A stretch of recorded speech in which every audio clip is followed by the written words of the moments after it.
جب یہ تینوں مقامات طے ہو گئے، خالق کا مقام و مرتبہ،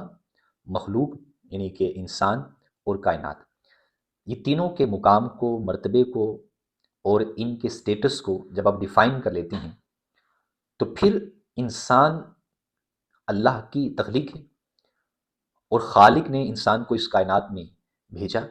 کیا خالق بغیر کسی رشد و ہدایت کے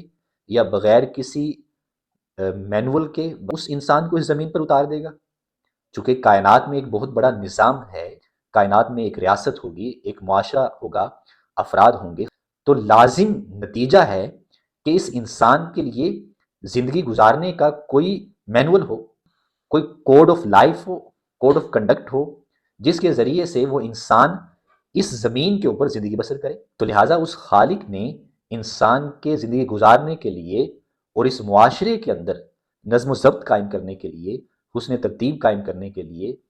عدل و انصاف قائم کرنے کے لیے اللہ رب العزت نے انسان کو وحی کے تحفے سے نوازا۔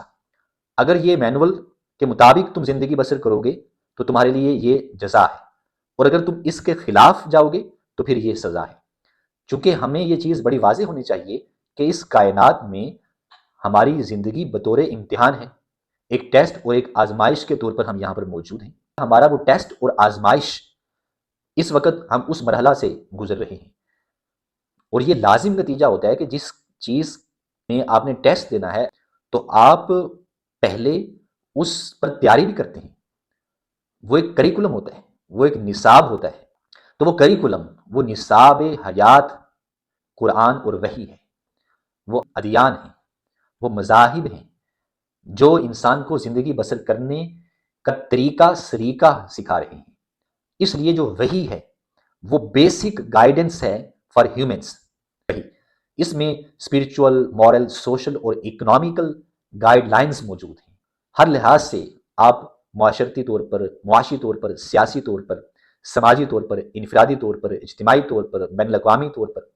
ہر طرح سے، ہر پہلو سے وہی جو ہے وہ حضرت انسان کی رہنمائی کا فریضہ سر انجام دے رہی ہے۔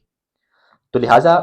پہلا جو سورس ہے ہمارے پاس زندگی گزارنے کا وہ ہے اللہ رب العزت کی وحی۔ اور یہ وحی کن کے ذریعے سے ہم پر آئی؟ وہ پیغمبران خدا ہیں۔ پیغمبران خدا کا ایک لامتناہی سلسلہ ہے جو ہمیں خبر متواتر کے ذریعے سے ایک خبر دے رہے ہیں کہ قیامت برپا ہوگی، آخرت ہوگی، اور تمہارا رب ہے ایک اللہ ہے۔ گویا ہم ان کی ایک متواتر خبر کو تسلیم کر رہے ہیں، اور خبر وہ لوگ دے رہے ہیں جو ہر لحاظ سے سچائی کے معیار پہ پورے اترتے ہیں۔ ان کے اور سب سے بڑھ کر ان کے دشمن ہوئے، مگر پھر بھی باوجود دشمنی کے ان کو امین کے القابات سے نوازا گیا، ان کو صادق کے القابات سے نوازا گیا، ان انبیاء کو اور پیغمبران خدا کو۔ وہ انبیاء جو صداقت کے، شرافت کے، امانت کے، دیانت کے ہر معیار کے اوپر پورا اترے، ان کی یہ خبر ہے کہ یہ خدا ہے، ان کی یہ خبر ہے کہ یہ قرآن ہے، ان کی یہ خبر ہے کہ یہ وحی ہے، ان کی یہ خبر ہے کہ تم اس کے مطابق زندگی بسر کرو اور نجات پا جاؤ گے، ان کی خبر ہے کہ آزمائش ہے اس دنیا میں، کائنات میں تمہارا جینا اور رہنا۔ اب وحی جو ہے، اس کے بعد دوسرا سورس ہمارے پاس آ جاتا ہے، وہ ہے عقل، جو اللہ ہی کی مخلوق ہے۔ وحی کے بعد عقل، عقل اللہ کی مخلوق ہے، یہ انسان کے اندر پیدا کی ہوئی ایک روشنی اور ایک نور ہے۔ اور دوسرا حق اور باطل، خیر اور شر میں فرق کرنے والی دوسری چیز ہے، وہ ہے عقل انسان۔ یہ چیزوں کے اندر تمیز کرے گی،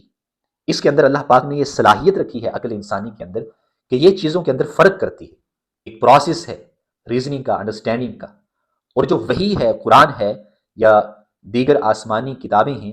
وہ ریزننگ کی، انڈرسٹینڈنگ کی بات کرتی ہیں، یعنی عقل کو پروموٹ کرتی ہیں، تدبر کی بات کرتی ہیں، تفکر کی بات کرتی ہیں۔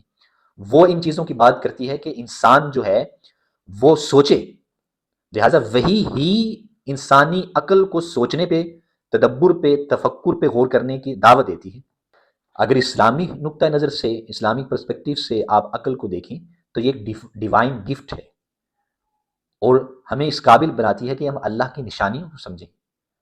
ہم گڈ اور ایول میں فرق کر سکیں، ہم رسپانسبلی ایکٹ کر سکیں، ہم اکاؤنٹیبلٹی کے کانسیپٹ کو جو ہے وہ اون کر سکیں۔ اسی لیے قرآن میں فرمایا سورہ الرعد آیت نمبر 4 کے اندر، indeed in that are signs for a people who reason، کہ جو سوچتے ہیں ان کے لیے نشانیاں ہیں۔ تو جو وحی ہے وہ ہمیں سوچنے پہ ہی مجبور کرتی ہے، غور پہ، فکر پہ مجبور کرتی ہے کہ سوچا جائے اور غور و فکر کیا جائے۔ دوسرا بڑا سورس ہمارے پاس چیزوں کو مینج کرنے کا، چیزوں کو پہچاننے کا، اپنے نظام بنانے کا، اپنے نظام کو ڈیفائن کرنے کا، اپنے معاملات کو، امور کو سمجھانے کا اور نبھانے کا، دوسرا بڑا سورس ہمارے پاس عقل ہے، عقل انسانی، وحی کے بعد۔ مگر یہ یاد رہے اور یہ بڑا واضح ہونا چاہیے کہ ان دونوں سورسز میں جس کو ترجیح حاصل ہے وہ وحی ہے، وہ وحی ہے، اور عقل جو ہے وہ ایک ثانوی اور سیکنڈری سورس ہے، پرائمری سورس وحی ہے۔ عقل وحی کے تابع ہے، بعض چیزیں عقل انسانی میں نہیں آتی، وہ انفینٹ ہے، چونکہ عقل انسانی وہ اس کی حد ہے، اس کی لیمیٹیشنز ہیں، اس کی باؤنڈریز ہیں، جبکہ وحی ہے اور اللہ کی جو حکمتیں ہیں، پوشیدہ حکمتیں، پوشیدہ مصلحتیں، وہ انفینٹ ہیں، وہ ایک لامتناہی سلسلہ ہے، وہ عقل انسانی میں نہیں سما سکتی۔ اس لیے وحی کے تابع رکھیں عقل انسانی کو، اور وحی جو ہے وہ اس کو فوقیت حاصل ہے۔ اس لیے تاریخ اسلام میں اگر ہم دیکھیں، جتنے بھی فرقے نکلے، فرقے باطلہ، وہ سارے کے سارے فرقے باطلہ جو تھے وہ اس لیے وجود میں آئے کہ ان کے ہاں عقل کا غلبہ ہوا اور وحی کو ثانوی حیثیت دی جانے لگی۔ معتزلہ کا ظہور ہے، جہیمیہ کا ظہور ہے، اسی طرح پھر جبریہ قدریہ آئے، تو یہ مختلف جو فرق وجود میں آئے، ان کے پیچھے مختلف فلسفے تھے، مختلف نظریات تھے، آئیڈیالوجیکل اور تھیولوجیکل یہ جو ڈیولپمنٹس ہوئیں ساری کی ساری، ان کے پیچھے پھر عقلیات کا غلبہ ہوا اور وحی کو سیکنڈری سورس مانا گیا، عقل کو آگے رکھ لیا گیا، جس کی وجہ سے یہ جو فرق ہیں ظہور پذیر ہوئے۔ تو اس لیے ہمیں یہاں پہ بیلنس قائم کرنا چاہیے ریولیشن میں اور انٹلیکٹ میں، کہ ریولیشن کا ایک درجہ ہے اور اس درجے کے تحت انٹلیکٹ آتی ہے۔